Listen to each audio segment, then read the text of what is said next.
Olá, nós somos a equipe doutrinária do Centro Espírita Casa da Criança Vovô Nestor, aqui de Campinas. E estamos aqui hoje para comemorar com você o dia 18 de abril. 18 de abril é uma data muito importante para os espíritas no Brasil e em todo o mundo. É a data do lançamento, em 1857, da primeira das obras da codificação do Espiritismo, obra lançada por Allan Kardec em 18 de abril de 1857 e que é o Livro dos Espíritos.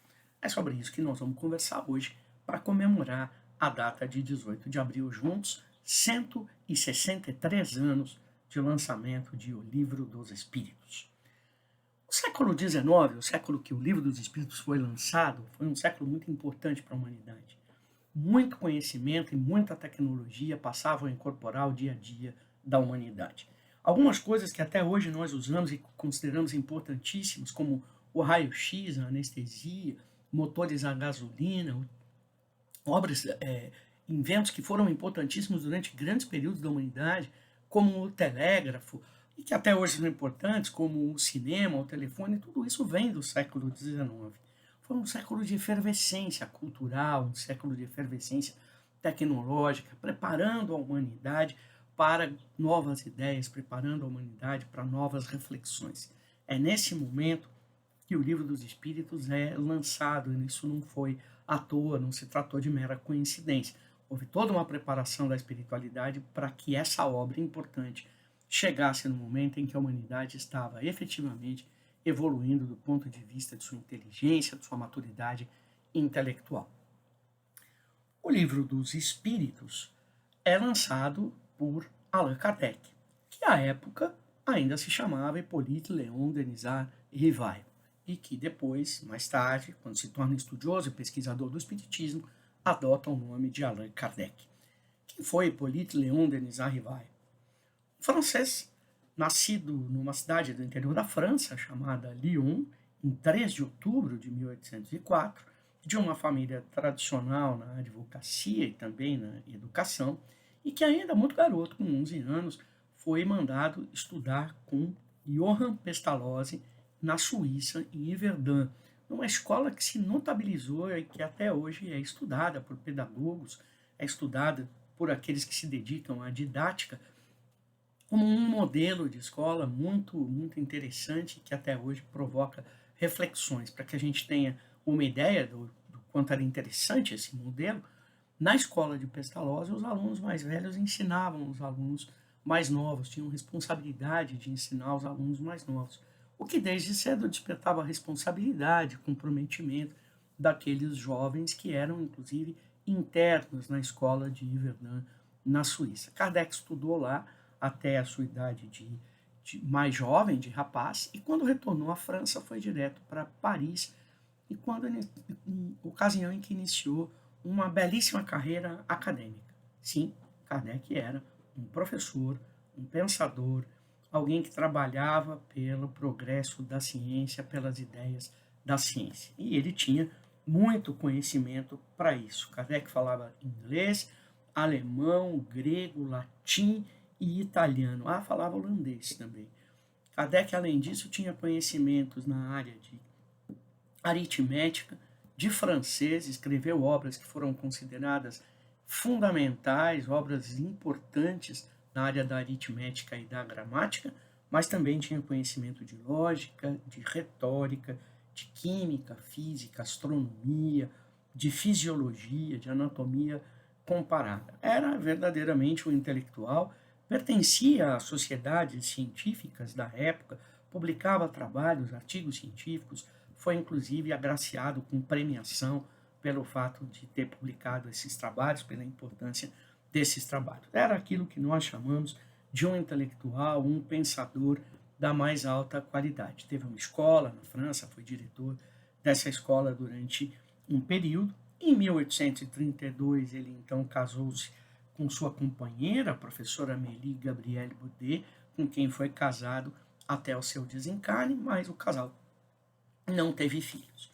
Em 1855, Kardec, por meio de um amigo, tomou conhecimento de fenômenos que eram chamados de as mesas girantes e que se desenvolviam nos salões da intelectualidade francesa, da sociedade francesa, mas que eram fenômenos tratados basicamente como diversão.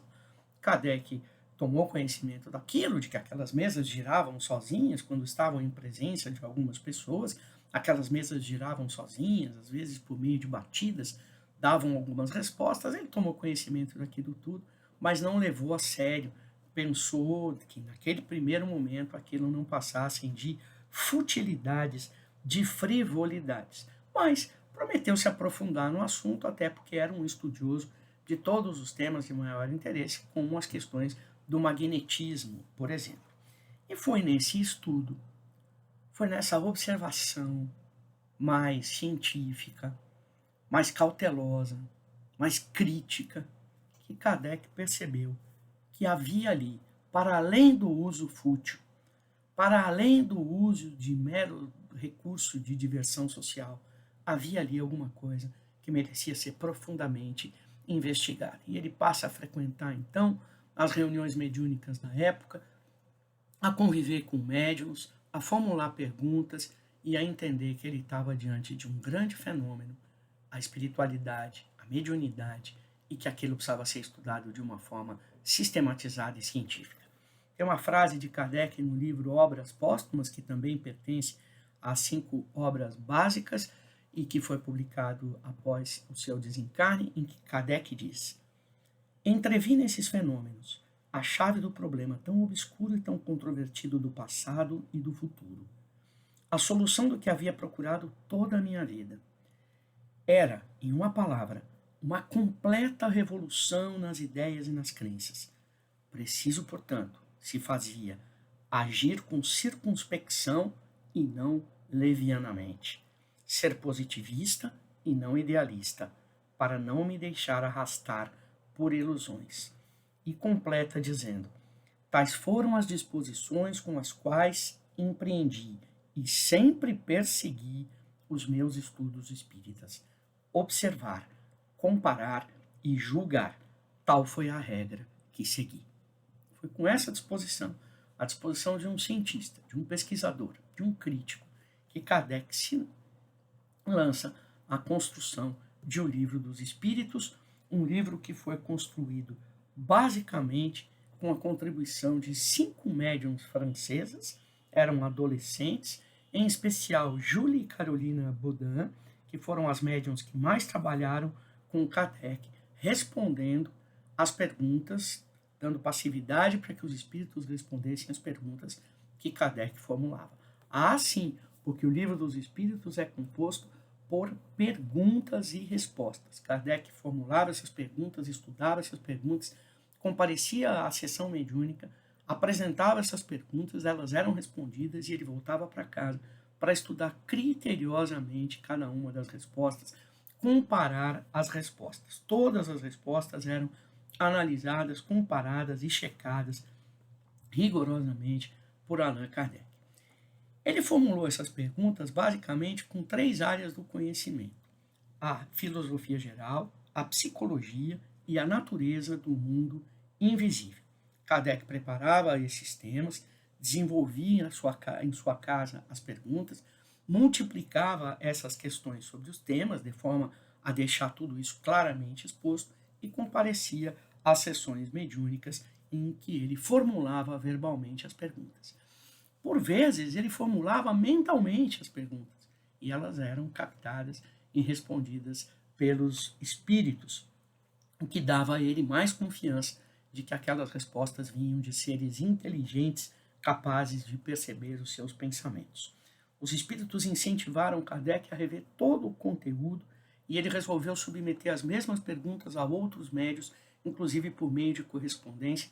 Ele se correspondia com médios do mundo inteiro, formulava as mesmas perguntas e comparava as respostas. Kardec trabalhou com um método muito amplo de análise, um método de profunda análise científica. Nada ali foi colocado de maneira aleatória. Aliás, ele desenvolvia um diálogo da mesma forma como Sócrates, ele mesmo identificou que era um diálogo socrático com os espíritos. Kardec multiplicava as perguntas e usava a razão como instrumento para separar as respostas aleatórias que não faziam sentido daquelas respostas que eram elaboradas e encadeadas com lógica. Ele não aceitou todas as respostas simplesmente. Ele checou, julgou, conferiu, analisou, fez o papel de um verdadeiro cientista. Kardec acompanhou 13 edições do Livro dos Espíritos. O livro tem 1019 perguntas. E quando ele foi lançado, ele preferiu deixar de usar o nome Hippolyte Léon Denis Rivail, que era seu nome de nascimento, para usar o nome de Allan Kardec.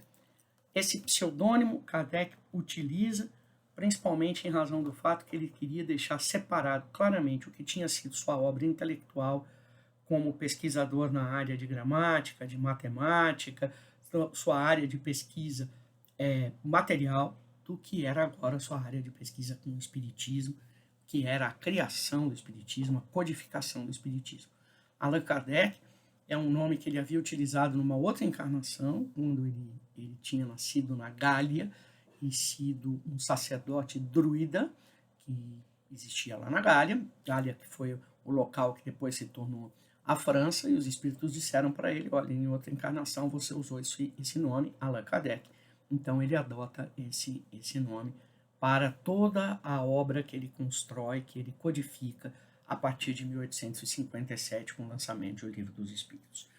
O Livro dos Espíritos tem uma primeira parte que trata das causas primárias, uma segunda parte que trata do mundo espírita, ou do mundo dos espíritos, uma parte terceira que trata das leis morais, e uma parte quarta que trata das esperanças e consolações. Cada uma dessas partes é dividida em capítulos e os temas são os mais interessantes. Na parte primeira, por exemplo, os capítulos são Deus, os elementos gerais do universo, a criação, o princípio vital. Na parte segunda, nós vamos encontrar os capítulos sobre espíritos, encarnação dos espíritos, da volta do espírito extinta à vida corpórea à vida espiritual, e por aí vai. A gente recomenda muito a leitura, porque são perguntas e respostas, perguntas fáceis de compreender, respostas que também não são difíceis de compreender e, portanto, permitem a todos nós uma visão muito clara, uma visão muito completa, uma visão muito ampliada do que é a doutrina espírita. Kardec adotou duas frases que a gente precisa conhecer. Ele diz: trabalho, solidariedade e tolerância. Trabalho, solidariedade e tolerância. Esse é o lema que Kardec adotava. E dizia sempre: reconhece-se o verdadeiro espírita pela sua transformação moral e pelos esforços que emprega para domar suas inclinações más. Isso está no Evangelho segundo o Espiritismo. O Espiritismo não é uma doutrina só para ser estudada, conhecida. Ela não é uma doutrina só para ser falada. O Espiritismo é uma doutrina para ser vivida. O Espiritismo é uma doutrina para ser conhecida como proposta de mudança de vida. Por isso, nós estamos com Kardec quando ele diz: reconhece-se o espírita o verdadeiro espírita pela sua transformação moral e pelos esforços que emprega para mudar suas inclinações más. 18 de abril de 1857. Lançamento da primeira edição de O Livro dos Espíritos. Uma obra que 163 anos depois continua atualíssima e que merece todo o nosso estudo, merece toda a nossa reflexão. Boa leitura de O Livro dos Espíritos para você e para toda a sua família. Muito obrigado.